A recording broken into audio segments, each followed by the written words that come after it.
اللہ کی راہ میں نے دے دیا۔ پھر حضور نے شوق دلایا، کون ہے تم میں سے جو جہاد فی سبیل اللہ کے اپنا تعاون پیش کرے؟ مجمع خاموش تھا، عثمان غنی پھر کھڑے ہو گئے، کہا سرکار میں نے 200 اونٹ دیے۔ پھر حضور نے کہا کہ کون ہے تم میں سے جو فی سبیل اللہ خرچ کرے؟ عثمان غنی پھر کھڑے، کہا حضور میں نے 300 اونٹ 300 اونٹ 3 اونٹ نہیں 300 اونٹ سامان سے لدے ہوئے میں نے فی سبیل اللہ دیا۔ یہاں تک کہ آیا ہے حدیث میں کہ 1000 اونٹ سامان سے لدے ہوئے عثمان غنی نے غزوہ تبوک کے لیے وقف کیا، اور حضور کی گود میں سونے کا سکہ لا کے انڈے لیا 1000 درہم۔ حضور اس سکے کو الٹ پلٹ کرتے تھے اور کہتے تھے ما علی عثمان، اب عثمان کو کوئی عمل نقصان نہیں پہنچائے گا، عثمان نے اس عمل کے ذریعے جنت کو خرید لیا ہے۔ عثمان نے اس عمل کے ذریعے جنت کو خرید لیا ہے۔ کون سا عمل تھا؟ کہ 1000 سونے کا سکہ حضور کی گود میں لا کے انڈے لیا۔ سرکار دو جہاں اس سکے کو الٹ پلٹ کر کے دیکھ رہے تھے اور کہتے ہیں ما علی عثمان، اب عثمان کو کوئی عمل نقصان نہیں پہنچائے گا۔ 1000 اونٹ سامان سے لدے ہوئے 30,000 تھے صحابہ کرام، جو غزوہ تبوک کے لیے سب سے بڑی جنگ میں 30,000 صحابہ تھے۔ اس زمانے میں جیسے اسرا تھا، تنگی کا زمانہ تھا، عثمان غنی نے 1000 اونٹ سامان سے لدے ہوئے دیے۔ اتنا کمانے کے لیے وقت تو چاہیے، ایسا تھوڑی کہ گھر میں بیٹھے رہیں اور دعا کرتے یا اللہ مجھ کو خزانہ مل جائے۔ نہیں ملتا اس دنیا میں۔ اس دنیا میں خزانہ ملنے کے لیے اللہ کو پہ عمل کرنا پڑتا ہے۔ درخت لگائے بغیر دعا کرے اللہ چاہے گا کہ میرا گھر کام سے بھر جائے گا، اس دنیا میں نہیں ہوتا ہے۔ اب کھیت میں دھان لگائے بغیر میں تمنا کروں اللہ چاہے گا کہ میرے گھر میں 1000 کنٹل دھان آ جائے گا، باسمتی چاول آ جائے گا۔ اس دنیا میں ایسا نہیں ہوتا۔ اس دنیا میں سارا کام سبب سے ریلیٹڈ ہے، یہ اسباب سے متعلق ہے سارا کام اس دنیا کا۔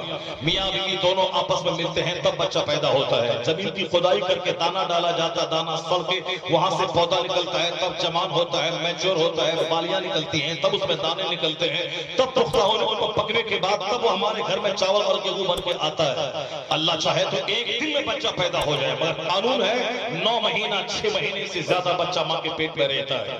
اللہ چاہے تو آج بچہ پیدا ہوا کل ہی بچہ چلنے لگے، جس طرح جانوروں کے بچے چلتے ہیں، بچہ ابھی پیدا ہوا 2-4 گھنٹے کے بعد چلنے لگتے ہیں۔ اور انسان کے لیے قانون ہے گریجولی یہ بچہ 9 مہینے 8 مہینے کے بعد نہیں بلکہ سال 1.5 سال کے بعد بچہ چلنے کے قابل ہوتا ہے۔ چونکہ انسان اشرف المخلوقات ہے، اسے دنیا میں بہت سارا کام کرنا ہے، اسے کھیتی بھی کرنی ہے، مسجد بھی بنانا ہے، مدرسہ بھی چلانا ہے، جہاز بھی اڑانا ہے، ٹرین بھی چلانا ہے، زمین کی کھدائی بھی کرنی ہے، لوگوں کے لیے بہت سارے ساز و سامان پیدا کرنا ہے۔ اس لیے یہ انسان اشرف المخلوقات ہے، اس کی ذمہ داریاں زیادہ ہے۔ اس لیے یہ 15 سال کے بعد جوان ہوتا ہے، جبکہ بکری کا بچہ وہ 6 مہینے کے بعد جوانی کے پیریڈ پہ پہنچنے لگتا ہے، 1 سال کے بعد میچور ہوتا ہے۔ بھیڑ کے بچہ 2 سال میں میچور ہوتا ہے۔ اس طریقے سے گائے 2 سال کے بعد ہم اس کی جانور کی قربانی کر سکتے ہیں، لیکن ہم انسان 15 سال میں میچور ہوتا ہے، 15 سال کے بعد جوان ہوتا ہے، جو اس کا کام بڑا ہے، رسپانسبلٹیز بڑی ہے۔ یہ گریجولی دھیرے دھیرے یہ نیم ہے۔ اسی طرح اللہ چاہے تو ہم دانا آج ڈالیں 5 دن کے بعد وہاں سے گیہوں نکل جائے، نہیں ہوتا تھا 3 مہینے کے بعد وہاں سے گیہوں کا دانا پک کے تیار ہوتا ہے۔ یہ قدرت کا قانون ہے، اس زمین پہ اس کا نیم کا پالن کرنا پڑتا ہے۔ اللہ میں اگر یہ بول دوں کہ میں دکان میں نہیں جاؤں، دکان میں نہیں بیٹھوں، اللہ چاہے گا تو شام کے ٹائم میں دکان سے 1000 روپے میرے گھر میں چل کے آ جائے گا۔ اللہ تو قادر ہے کہ تیرے گھر کی ساری دیوار کو سونے کی بنا دے، اللہ چاہے تو اس مائی کو گولڈ بنا دے، اللہ چاہے تو تیرے درخت پہ جو سامنے گھر پہ درخت ہے آم کا، اس میں ہر سال سونے کا پھل لگ جائے۔ یہ کوئی بڑی بات نہیں اللہ کے لیے، اللہ چاہے تو سونا لگا دے، اللہ چاہے تو میرے گھر کے نیچے سے سونے کی ہانڈی نکال دے، اللہ چاہے تو میں راستے گھر سے باہر نکلوں نماز پڑھنے کے لیے، وہاں سے لوٹوں تو راستے میں جبرائیل امین ہم کو 1 لاکھ روپے سونے کا سکہ دے دے، 1 لاکھ سونے کا سکہ دے دے۔ یہ تو اللہ کا قادر ہے، لیکن کیا ایسا ہوتا ہے کیا؟ بولنے سے ایسا ہو جائے گا؟ نہیں ہوتا ہے۔ اللہ کا قانون ہے، قانون یہی ہے کہ اس زمین پہ تم پھیل جاؤ، تم زمین پہ پھیل جاؤ، فانتشروا فی الارض، اللہ کی روزی تلاش کر، اور اس روزی کی تلاش کرنے میں ہے کہ دکان میں بیٹھ جائے، ملازمت کر، کھیتی باڑی کر، جو اگہن کے موسم میں دھان لگائے گا، پانی اس میں ڈالے گا، یوریا کمپوسٹ ڈالے گا، اس کی حفاظت کرے گا، وہی اگہن کے موسم میں اپنے گھر میں دھان کا ڈھیر دیکھے گا، وہ بورا کا بورا چاول دیکھے گا۔ یہ قانون قدرت ہے، یہ قانون یہ بتاتا ہے کہ جو اس دنیا میں نماز پڑھے گا، جو اس دنیا میں روزہ رکھے گا، جو اس دنیا میں زکات دے گا، جو اس دنیا میں حج کرے گا، جو اس دنیا میں تلاوت کرے گا، جو اس دنیا کی مختصر سی زندگی 100 سال 1 منٹ کا اللہ کے لیے، جو یہ 100 سال عبادتوں میں گزارے گا، جیسے مرے گا وہاں نیکی کی فصل کاٹ کے جنت کی بہاروں میں جگہ پائے گا۔ سونے چاندی کا مکان اس کے پاس ہوگا، حور و غلمان اس کے پاس ہوں گے، 70 بیویوں سے نکاح اس کا جنت میں کرایا جائے گا، 30 مردوں کے برابر طاقت اللہ اس کو عطا فرمائے گا۔ یہ دنیا کا 100 سال جو 1 منٹ میں ختم ہو گئے، اور جہاں ہمیشہ رہنا ہے دائمی زندگی، اس زندگی کے اس زندگی کے سکھ کا انحصار اسی مختصر سی زندگی کے اعمال پہ ہے کہ ان الذین آمنوا وعملوا الصالحات کانت لهم جنات الفردوس نزلا۔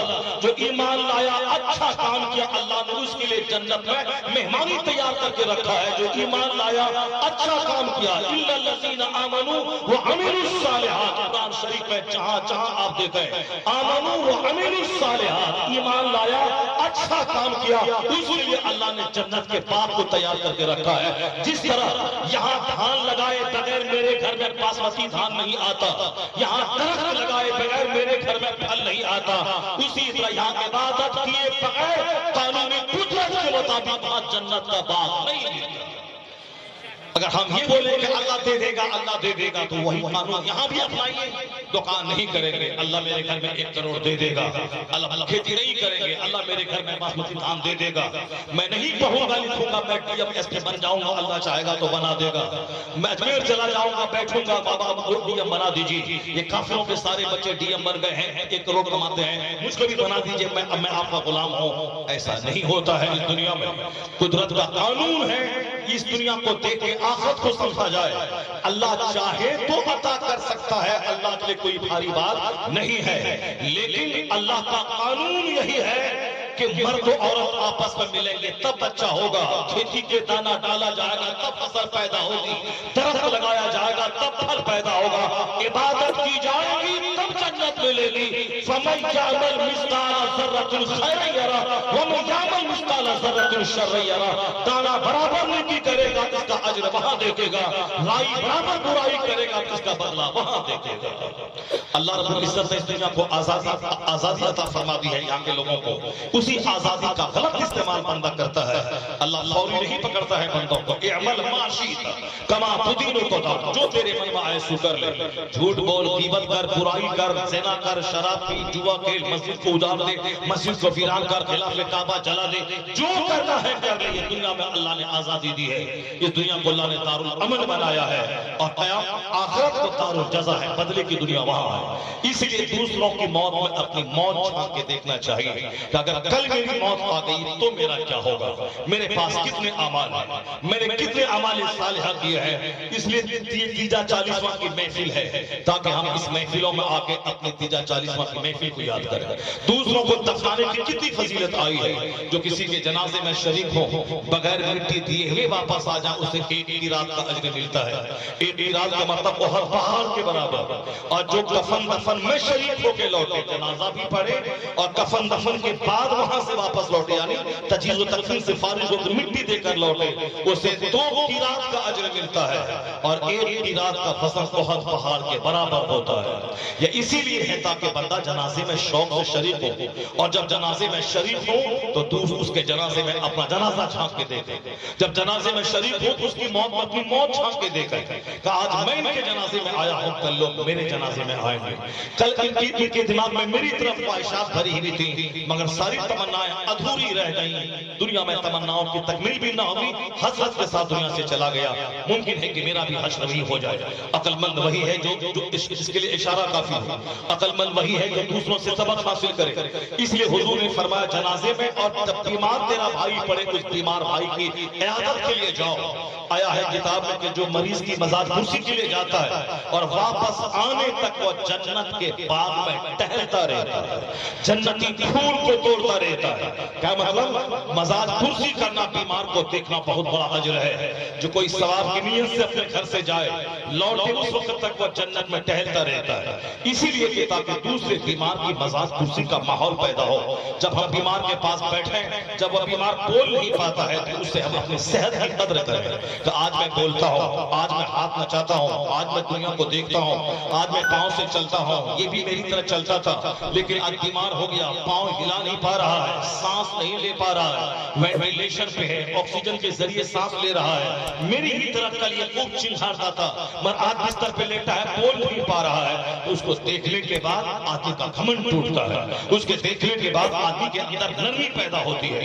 اس کے دیکھنے کے بعد آدمی کو اپنی صحت کی قدر سمجھ میں آتی ہے. تو پھر وہ توبہ کو مؤخر نہیں کرے گا کہ میں کر لوں گا، بڑھاپے میں کوئی کام نہیں رہے گا تو نماز ہی پڑھنا تو رہے گا. تم بوڑھا بنے گا کہ رہے گا کہ نہیں رہے گا کون جانتا ہے. یہاں تو روزانہ 5 ٹائم اذان ہوتی ہے اور آج کل 10 وقت مردوں کا اعلان ہوتا ہے. مردوں کا اعلان 10 بار ہوتا ہے. کبھی کبھی فجر کے بعد لگاتار ظہر تک 5 سے لے کے 6 بار مردوں کا اعلان ہوتا ہے. فلاں گاؤں کے نصر الدین نہیں رہے، فلاں گاؤں کے امین الدین نہیں رہے، فلاں محلے کا عبد الحمید نہیں رہا، فلاں محلے کا فلاں انصاری نہیں رہا. یہ جو ہم سنتے ہیں تو ہم سوچتے اس لیے ہے کہ وہ مرا ہے میں نہیں مروں گا. اس گاؤں کا امین الدین مرا ہے مگر میرے مرنے کا ٹائم نہیں آیا. فلاں محلے کے نصیر الدین مرا ہے، میرے مرنے کا ٹائم نہیں آیا.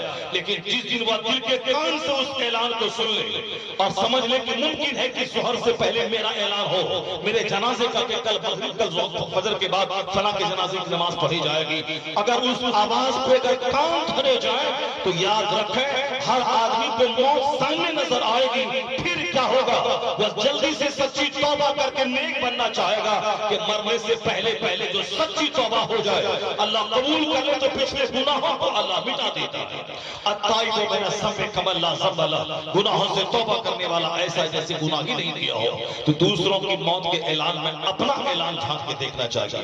اسی لیے کفن دفن کرنے، بیماروں کی مزاج پرسی کرنے، جنازے میں شریک ہونے، مٹی دینے کی فضیلت حدیث میں آئی ہے. بہار شریعت میں آیا ہے کہ جو جنازہ کو لے کے چلتا ہے کاندھے پر، طریقہ بتایا گیا ہے کہ 40 قدم ہر جنازے کو کاندھا دیا جائے. 10 داہنے کاندھے کی طرف، 10 پائنتی کی طرف، پھر 10 بائیں کاندھے کی طرف، 10 بائیں پائنتی کی طرف. اگر 40 قدم کسی مومن کے جنازے کو لے کر کوئی چلا تو جبکہ گناہ کبیرہ بغیر توبہ کے معاف نہیں ہوتے. لیکن صدر الشریعہ علیہ رحمہ نے احادیث کے حوالے سے نقل کیا ہے اس میں کہ جو 40 قدم کسی مومن کے جنازے کو لے کے چلے گا تو اللہ اس کے 40 گناہ کبیرہ کو معاف فرما دے گا. 40 گناہ کبیرہ بڑا بڑا گناہ، وہ بڑے بڑے گناہ نفل نماز سے معاف نہیں ہوتے، بڑے بڑے گناہ عمرہ کرنے سے معاف نہیں ہوتے، بڑے بڑے گناہ رمضان اور ایک رمضان اور دوسرے رمضان کے بیچ میں جو مغفرت کا وعدہ ہے اس سے معاف نہیں ہوتے. حدیث میں العمرۃ الی العمرۃ کفارۃ لما بینہما، یعنی ایک عمرہ سے دوسرے عمرے کے بیچ میں جو گناہ ہوتے ہیں اگلا عمرہ اس گناہ کا کفارہ بن جاتا ہے. رمضان الی رمضان، یہ رمضان اگلے رمضان تک اس بیچ میں جو گناہ ہوتے ہیں اس کا کفارہ ہو جاتا ہے. نماز پنجگانہ فجر سے لے کے ظہر کے بیچ میں جو گناہ ہو یہ ظہر کی نماز اس گناہوں کا کفارہ ہو جاتی ہے. کیا مطلب؟ اس بیچ میں جو چھوٹے چھوٹے گناہ ہوتے ہیں، میں نے سال میں ایک بار عمرہ کیا، پھر اگلے سال عمرہ کیا، جو چھوٹے چھوٹے گناہ ہوتے ہیں وہ چھوٹے چھوٹے گناہ اس سے معاف ہوتے. بڑے گناہ معاف نہیں ہوتے عمرہ کرنے سے، بڑے گناہ معاف نہیں ہوتے نماز پنجگانہ سے، بڑے گناہ معاف نہیں ہوتے اس رمضان سے اس رمضان کے بیچ میں جو کفارہ ہے اس میں. تمام علماء اہل سنت کا یہی انہوں نے جو وضاحت کی حدیث پاک سے جو انہوں نے مسائل اخذ کیے ہیں، گناہ صغائر معاف ہوتے ہیں، کبائر نہیں. گناہ کبیرہ ہے نماز چھوڑنا، گناہ کبیرہ ہے جھوٹ بولنا، گناہ کبیرہ ہے زنا کرنا، گناہ کبیرہ ہے شراب پینا، گناہ کبیرہ ہے جادو ٹونا کرنا، گناہ کبیرہ ہے کسی کی غیبت کرنا جس کو ہم معمولی بات سمجھتے ہیں. یعنی ایک مومن کی برائی پیٹ کے پیچھے کرنا غیبت ہے اور غیبت کرنا زنا سے زیادہ سخت ہے. حدیث میں آیا ہے الغیبت اشد من الزنا، غیبت زنا سے زیادہ سخت ہے. پوچھا گیا کیف، کیسے حضور، کیسے کیف الغیبت اشد من الزنا، کیسے غیبت زنا سے زیادہ سخت ہے؟ حضور نے فرمایا الزانی یزنی ثم یتوب، زنا کرنے والا زنا کرتا ہے پھر توبہ کرتا ہے سچے اب میں نہیں کروں گا تو اللہ اس کے گناہ کو معاف کر دیتا ہے. لیکن اگر کسی نے مسجد سے باہر نکل کر بیٹھ کر کے کسی دوسرے مسلمان کی برائی بیان کی، اپنے گھر میں کسی دوسرے رشتہ دار کی شکایت کی پوٹلی لے کے بیٹھ گیا، یعنی داماد سسر کی غیبت کرنے لگا، چاہے سسر اپنے داماد کی غیبت کرنے لگے، ساس نند کی غیبت، ساس اپنی بہو کی غیبت کرے ان کی غیر موجودگی میں، بہو اپنی ساس کی غیبت کرے، غیبت کا چاہے جو بھی طریقہ ہو، باپ بیٹے کی غیبت کرے، بیٹا باپ کی غیبت کرے، چاہے ساس بہو کی غیبت کرے، بہو ساس کی غیبت کرے، غیبت کا مطلب کسی کے پیٹھ کے پیچھے اس کی برائی بیان کرنا، جو برائی کسی کے اندر نہیں ہے، اور کہنا کہ یہ فلاں کام کیا ہے تو بہتان ہے، اور بہتان تو غیبت سے بھی بہت بڑا گناہ ہے، غیبت سے بہت بڑا گناہ ہے، اور غیبت ہے کہ وہ عیب اس کے اندر چھپا ہوا ہے، اس چھپے ہوئے عیب کو دوسروں کے سامنے بیان کرنا یہ غیبت ہے، اور حضور فرماتے ہیں غیبت زنا سے زیادہ سخت ہے، اس لیے سخت ہے کہ غیبت کا رشتہ دوسروں کی عزت سے ریلیٹڈ ہے، دوسروں کی عزت کو خراب کرنے کے لیے غیبت کی جاتی ہے، دوسروں کی عزت کو تاراج کرنے کے لیے غیبت کی جاتی ہے، اب ہم اس سے مال اور دولت میں مقابلہ نہیں کر سکتے تو غیبت کر کے کلیجے کو ٹھنڈک پہنچاتے ہیں، ان کے پاس 1 لاکھ روپے ماہانہ کی آمدنی ہے، میرے پاس نہیں ہے، تو ہم اس کو دوسرے ڈھنگ سے اس کی برائی بیان کر کے اپنے آپ کو شانت کرنا چاہتے ہیں، یہی ہے غیبت، یہ ہے زنا سے زیادہ سخت مصطفیٰ کہتے ہیں، اب کیوں؟ اس لیے کہ غیبت کرنے والے اس وقت اللہ معاف نہیں کرے گا جب تک کہ جس کی غیبت کی وہ اس کو معاف نہیں کر دے، چاہے یہاں معاف کرے چاہے مرنے کے بعد معاف کرے، اس کا منہ دیکھنا پڑے گا، جس کی برائی بیان کی گئی اس کا سامنا کرنا ہوگا، چاہے یہاں دنیا میں جا کے معافی مانگ لیں یا نہیں تو مرنے کے بعد وہاں ان کا سامنا کر رہے ہیں، اور پھر وہ شخص معاف کرے تو اللہ تبارک و تعالی اس کو معاف فرمائے۔ کتنا خطرناک گناہ ہے غیبت کرنا، جو ذرا زیادہ سخت ہے، اور ہم حلوہ سے زیادہ، بریانی سے زیادہ اور صاحب چاؤمین سے زیادہ مزہ لے لے کر مسجد کے اندر غیبت کرتے ہیں، مسجد کے اندر بیٹھ کر غیبت کرتے ہیں، جبکہ مسجد کے اندر دنیا کی گفتگو کرنا ایسا ہے جس طرح سے آگ لکڑی کو جلا کے راکھ کر دیتی ہے، اسی طرح مسجد میں دنیا کی باتیں کرنا نیکیوں کو جلا کے راکھ کر دیتی ہے۔ مباح باتیں بھی مسجد کے تعلق سے تعمیرات کی باتیں، مسجد کے تعلق سے مباح باتیں، یعنی مباح باتیں، راجنیتی کی، سیاست کی، گاؤں سماج کے فیصلے کرنے کی باتیں، یہ کرنا بھی گناہ ہے مسجد کے اندر پر۔ مسجد خالص عبادت کی جگہ ہے، لیکن تماشا دیکھ لیں، ہم ٹرسٹی ہیں مسجد کے، ہم متولی ہیں مسجد کے، اب ہم مسجد کی گفتگو 2 منٹ ہوتی ہے، اچھا کہ 8 منٹ گفتگو ہوتی ہے سیاست کی، راجنیتی کی، گاؤں سماج کی باتیں ہوتی ہے۔ مسجد میں دنیا کی گفتگو کرنا اندھیرا لاتا ہے، قبرستان میں دنیا کی گفتگو کرنے سے دل سخت ہو جاتا ہے، قبرستان میں وہاں صرف آدمی اپنی موت یاد کر کے غمزدہ ہو جائے، یہ ہے قبرستان غمزدہ ہونے کی جگہ، جو وہاں ہنستا ہو اس کا دل اندھا ہو جاتا ہے، جو قبرستان میں دنیا کی بات کرتا اس کا دل سخت ہو جاتا ہے۔ تو جہاں بات کرنی چاہیے اپنی موت کی تو وہاں راجنیتی کی بات ہوتی ہے، اور جہاں بات کرنی چاہیے صاحب راجنیتی کی وہاں آخرت کی بات ہو رہی ہے، یعنی جھوٹوں کے مجمع میں ایک آدمی اپنا ورچسپ دکھانے کے لیے وہاں وہ قرآن حدیث کا ریفرنس پیش کرتا ہے، جبکہ اس طرح کی محفلوں میں وہ اپنے جھوٹ کو سچ ثابت کرنے کے مذہبی معاملات کو دخل دیتا ہے، اور جہاں مذہب کی بات ہونی چاہیے وہاں راجنیتی کی بات کرتا ہے۔ تو مسجد ہے رونے کی جگہ، قبرستان ہے رونے کی جگہ، دوسروں کا جنازہ دیکھ کر آنسو بہے تب تو سمجھے کہ سینہ زندہ ہے۔ داماد مصطفیٰ ہیں، ذوالنورین ہیں، مگر قبر کو دیکھتے تھے اتنا روتے تھے کہ داڑھی مبارک بھیگ جاتی تھی، اور جہاں بیٹھتے تھے عثمان غنی وہ زمین بھیگ جاتی تھی، کیوں؟ جو جنتی ہے، جنت کا سرٹیفکیٹ حضور نے ان کو دے دیا، جو سابقون الاولون ہیں، جو سب سے پہلے ایمان لائے، وہ سب کے سب بخشائے اعلیٰ درجات کو مستحق ہے، چونکہ قرآن کریم میں اس طرح کی آیتیں آئی ہیں، سابقون الاولون جو سب سے پہلے ایمان لائے، جو بعد میں ایمان لائے، مسلمانوں کا دبدبا دیکھ کے ایمان لائے، فتح مکہ کے بعد ایمان لائے، مسلمانوں کی گورنمنٹ دیکھ کے ایمان لائے، 40 ممالک میں مسلمانوں کی سلطنت قائم ہو گئی، اس کا دبدبا دیکھ کے ایمان لایا، وہ اور ہے جہاں مسلمانوں کو سولی پہ لٹکایا جا رہا ہو اس ماحول میں کلمہ پڑھنا اور ہے، جہاں کلمہ پڑھنے والے کو آگ پہ لٹایا جا رہا ہو وہ دردناک انجام دیکھ کر کلمہ پڑھنا اور ہے، جہاں مسلمانوں کو کاٹا جا رہا ہو، نکالنے کی دھمکی دی جا رہی ہو اس وقت میں کلمہ پڑھنا اور ہے۔ اس لیے جو سب سے